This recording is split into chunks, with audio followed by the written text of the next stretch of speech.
Well, people more often are riding one of these, an e-bike. It is convenient, but more often than not, some people will try to skirt the rules in order to get where they need to go faster. But doing so may not only see you abruptly pumping your brakes, it almost could land you a trip to the ER. We see terrible injuries in the ER. They range from minor to life-changing. Dr. Renu Venugopal is a Toronto ER physician and says e-bike and e-scooter related injuries are becoming increasingly common in the ER among children, middle-aged patients, and sometimes older adults. Commonly to the face, the upper extremity, and the lower extremity, but it's not isolated just to that. We also see closed head injuries like concussions. And other injuries can include broken wrists and ankles, rib and skull fractures, and brain hemorrhages. Just last night, a 15-year-old boy riding an e-bike was seriously injured in a crash with a vehicle near Islington and the 401. Dr. Venugopal says there are two major factors he commonly sees linked to e-bike related injuries. Not using these important devices while intoxicated. The other one is the use of a helmet.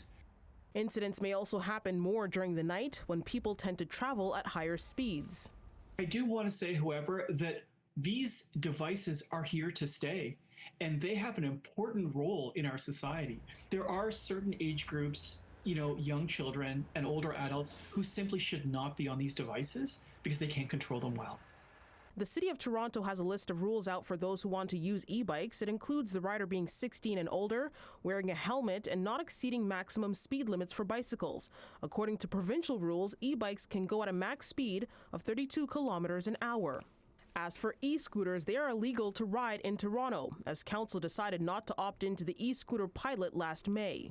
We want everyone to get around, to get their job, to get their school, to get to school safely, but observe some, really basic common sense practices that will keep everyone safe. Last fall, Toronto Police actually held an educational and enforcement campaign. They were looking at e-bike riders that are doing anything from speeding to not wearing their helmets. They said that this spring, though, they were looking to take that a step further, looking to enforce the rules for anyone that was violating the Highway Traffic Act or city bylaws, but they have yet to say whether they have actually started to enforce these specific rules. Now, fines for e-bike riders not following the rules of the road can be anywhere from $90, possibly even up to $1,000.